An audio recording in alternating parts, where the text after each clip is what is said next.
So I'll just get straight to the point. I have no filters, no makeup on, just plain sunlight, no special lighting. Never do that. Don't like it.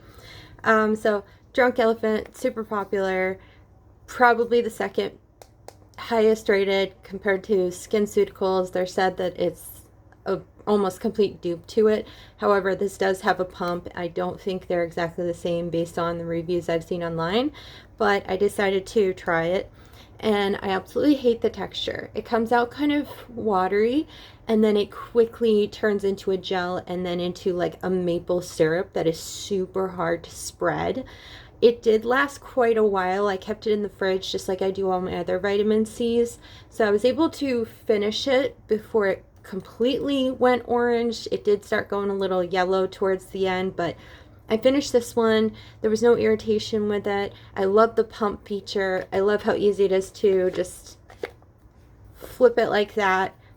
So I don't think it was that crazy effective when it comes to fine lines. I know you can't really see them on my head, but I used to have some that were pretty pronounced here. It definitely helped with the lines, but before I say go and buy this, let me talk about the other two. Glow Maker is becoming super, super popular. This one is very watery. I also went through it a lot faster. I kept it in the fridge as well. I went through this much quicker, I think because the dropper just makes it really easy to accidentally squirt out too much of it, whereas the pump is just way more controlled. So this also helped with the lines. I feel like the results of these two were pretty much identical. The only difference is this one didn't have that syrupy texture, making it really difficult to spread. And it also didn't seem to oxidize very quickly. I feel like they were pretty even in that. The price is also lower. And then the Timeless, I made a video about this. This is the 20%. This was very irritating for my skin. However, the lines that I had on my forehead and even the smile lines, which they're very, very slight now, of course, but you could not see them. They completely went away with this. I will say I don't spend a lot of time in the sun, so I can't really say how well it like protects you from the sun itself, but if you're just looking to deal with like the fine lines and brightness, this had the best effects out of all of them. But it was so irritating. I kept this in the fridge. This also has a pump. This looked the same the day I finished it as when I bought it, so this did not oxidize, at least not in my experience. If I left it out of the fridge, it probably would have.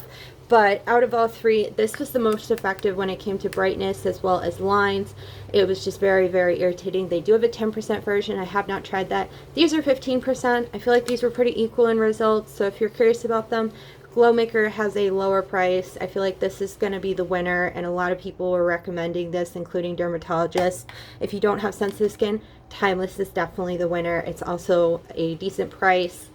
These two cost about the same. They have the same amount of product in them, but I just liked the Timeless so much better. If it wasn't so irritating to my skin, I would have just stuck with this one.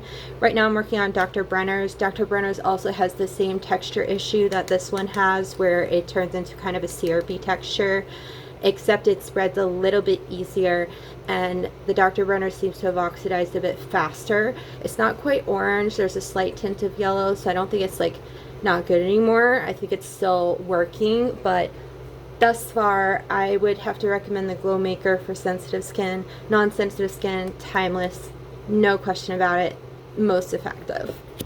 Hope that helps.